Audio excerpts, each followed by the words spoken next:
Hi! எங்கம்மா இவ்ளோ சீக்கிரம் காலையில மேக்கப்போட கிளம்பிட்ட அப்படின்னு தானே கேட்குறீங்க. எங்க அப்பா, அம்மாவோட கல்யாண நாள். அதுக்காக தான் சீக்கிரமா கிளம்பிடலாம் அப்படின்னு சொல்லிட்டு ஆத்யா குட்டிய ரெடி பண்ணி ஸ்கூல்ல ட்ராப் பண்ணிட்டு, ராகுல் நல்ல வேளையா என் கூட வந்திருந்தாங்க. அவங்களுக்கு கிளாஸ் எல்லாம் கேன்சல் ஆனதுனால. இல்ல அப்படின்னா லாஸ்ட் டைம் மாரி நான் தனியா தான் போயிருக்கணும்.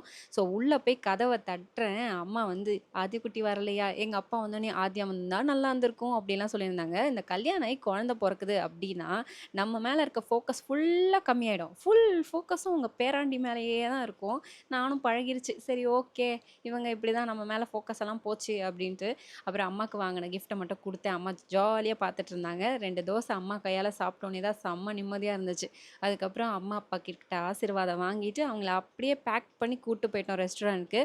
கொஞ்ச நேரம் ஜாலியா கதை பேசிக்கிட்டே அவங்களுக்கு பிடிச்சதெல்லாம் வாங்கி சாப்பிட்டுட்டு, அப்புறம் டாட்டா சொல்லிட்டு கிளம்ப வேண்டிய டைம் வந்தாச்சு. ஏன்னா, ஆதியா குட்டிய வந்து ஸ்கூல்லேருந்து பிக்கப் பண்ணணும். அவனுக்கு கரெக்ட் டைம்ல போல அப்டின்னா, என் ஃப்ரெண்ட்ஸ் எல்லாம் போயிட்டாங்க. நீங்க தான் லேட்டா வரீங்க அப்டின்னு சொல்லி அப்படியே சோகமா ஆயிடுவான்.